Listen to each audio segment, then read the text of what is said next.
There's a lot of stories about the modern PC gaming industry balled up inside one recent update to Helldivers 2.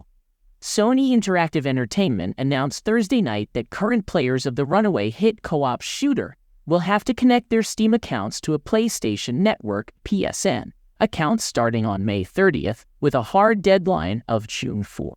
New players will be required to connect the two starting Monday, May 6th. Officially, this is happening because of the safety and security provided on PlayStation and PlayStation Studios games.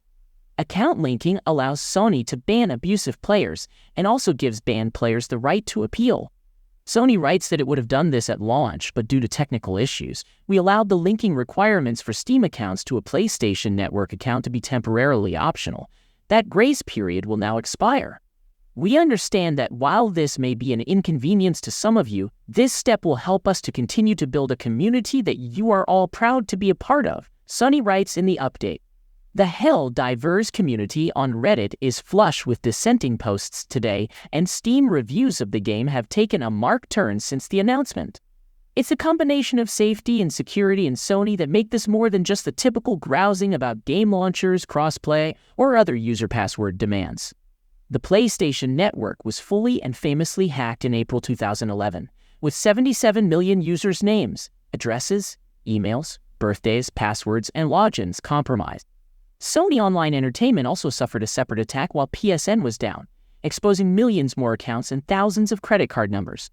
PSN came partially back online 26 days later, then fully online 2 weeks later, with a complimentary year of identity protection and welcome back packages for subscribers. Less than a month later, other aspects of Sony were hacked by LulzSec. Sony was fined nearly $400,000 in the UK for the hack in 2013, which regulators said could have been prevented by updating software and taking precautions.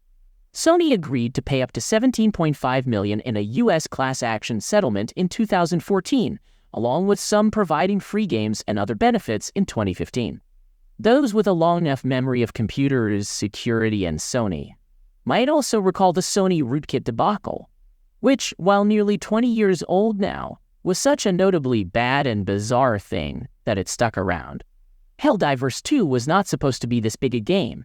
Sony was still cautiously trotting into PC games after years of treating its exclusive and first-party games as console leverage. Helldivers 2 was a sequel to a game that, while well-regarded, didn't land as a smash hit. Within one day of its launch, Helldivers 2 was Sony's most successful PC launch, and it wasn't even close. Within 2 weeks, it passed the all-time concurrent player counts of Starfield, Destiny 2, landing at 18 on the Steam B charts. It helped that it launched on the same day as the PS5 version, was cheaper than most AAA titles, and arrived with no, uncommonly, egregious performance or crash issues. There were, as noted by Sony, early server issues, largely due to demand. Whatever the case, it was Sony's 7th highest-grossing game as of May 1. That success hurts the optics of Sony's demand, months after it had an unexpected hit that players must now register with its far-from-trusted network to keep playing. A non-mega-budgeted game, a trial balloon sequel, hits big, and Sony, finding its footing in this new realm, doesn't want to leave said opportunity as a one-time Steam purchase. Helldivers 2 is explicitly multiplayer, and the action takes place on Sony's servers.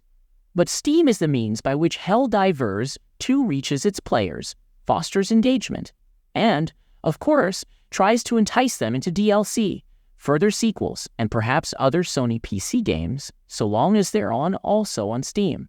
There are no rock-solid numbers on Steam's PC gaming market share, but we know that the biggest competitor, Epic Games, is losing hundreds of millions of dollars each year giving away games just to get some kind of foothold. Steam's market position, recommendation whims, and broad 30% revenue cut have left many companies searching for ways to disentangle their futures from a single platform. Sony just happens to be the one making the hard ask, for reasons that don't entirely sound obvious months later, and with a network that has some tough Google search results. It's worth noting that PSN is not necessarily available in all countries where Steam sells games. We've reached out to Sony to ask about this and for further comment on their PSN requirement, and we'll update this post if we hear back.